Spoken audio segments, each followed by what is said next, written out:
नमस्कार दोस्तों भारत के 100 साल गुलामी के बाद 1857 में ब्रिटिश ईस्ट इंडिया कंपनी के विरुद्ध कुछ आधारभूत और कुछ तात्कालिक कारणों से प्रथम स्वतंत्रता संग्राम हुआ था। इसे सिपाही विद्रोह भी कहा जाता है।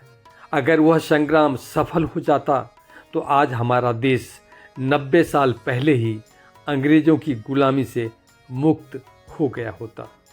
90 सालों तक भारत का भयानक आर्थिक शोषण और दोहन नहीं होता।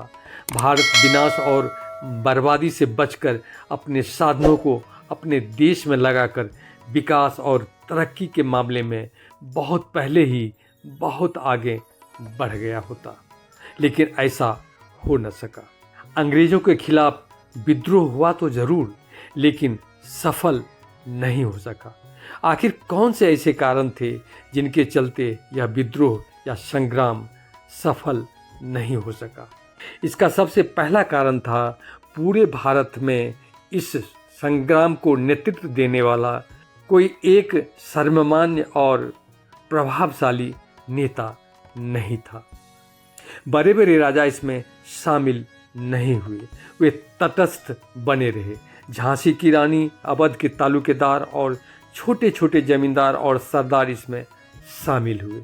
इनमें कोई इतने प्रभावशाली राजा नहीं थे जो संपूर्ण भारत के राजाओं से संपर्क, एकता और शक्तिशाली संगठन बनाकर संग्राम को धारदार बना सकते थे। ब्रिटिश सेना को पूरी तरह से परास्त करने की योजना बनाकर उसे कार्य रूप दे सकते थे। सिंधिया और होल्कर ने अंग्रेजों के प्रति वफादारी दिखाई। सरहिंद के सरदार ने अंग्रेजों की बहुत सहायता की। सर दिनकर राव और सिंधिया निजाम के इलाकों में शांति स्थापित करने के लिए उत्तरदायी थे।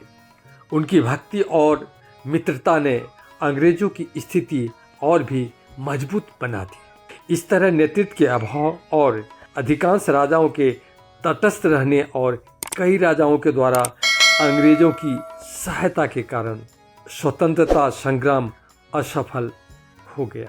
विद्रोही सामान्य योजना के तहत रणनीति बनाने में असफल रहे। वे अलग अलग लड़े और हारते गए। दूसरा कारण, इस विद्रोह को पूरे देश में नहीं फैल पाना। यह विद्रोह या संग्राम कुछ ही क्षेत्रों में फैल पाया था। भारत का एक बड़ा भाग तो इस विद्रोह से बिल्कुल अछूता ही था। दक्षिण भारत में इसका कोई प्रभाव नहीं था। सिंध में शांति बनी रही, राजपूताना वफादार बना रहा। दोस्त मोहम्मद ने अंग्रेजों से दोस्ती बनाए रखी। केंद्रीय और पूर्वी बंगाल में कोई हलचल नहीं हुई। गोरखा लोगों ने विद्रोहियों को साथ देने के बजाय अंग्रेजों की सेवा की और उन्हें सहायता दी। पंजाब भी शांत रहा। पंजाबियों की वफादारियों के कारण अंग्रेजों की समस्या आसान हो गई। अगर विद्रोह कुछ ही क्षेत्रों में सीमित नहीं होता, इसकी आंच देश के कोने कोने में फैली होती तो देश की स्थिति कुछ और ही होती। तीसरा कारण, देश के सभी राजाओं, तालुकेदारों और नेताओं का सामान्य हित और एजेंडा नहीं था। हर राज का अपना अलग अलग स्वार्थ था। कोई किसी को मदद करने के लिए तत्परता से तैयार नहीं था। मुसलमान सम्राट के अधीन और हिंदू नाना साहब तथा झांसी की रानी के नेतृत्व में लड़े। होम्स लिखते हैं, विद्रोही बुद्धि से काम लेना नहीं जानते थे। कुछ ने तो आधे दिल से भाग लिया तो कुछ ने अनिच्छापूर्वक उन नेताओं से लड़ाई की जिनकी आज्ञा मानने के लिए वे आदी थे। पांचवा, बंगाली सेना का व्यक्तिगत चरित्र भी विद्रोह की असफलता में सहयोग दिया। वे घमंडी थे और भारत के प्रत्येक भाग में घृणा के पात्र बने हुए थे।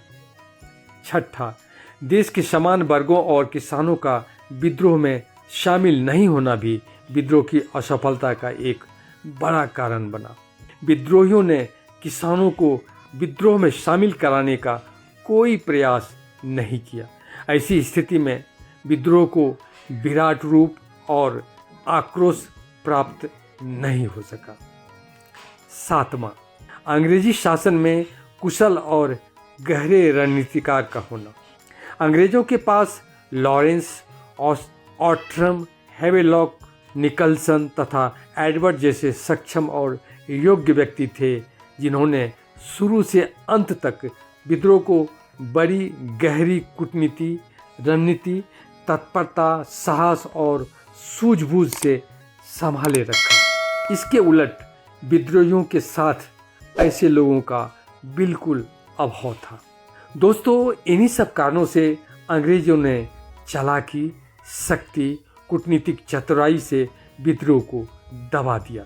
अगर संपूर्ण देश, सभी राजे महाराजे, तालुकेदार और सामान्य जनता मिलकर एकता और संगठन बनाकर कुशल नेतृत्व में लड़ते तो देश का भाग्य उसी समय बदल गया होता। Thank you.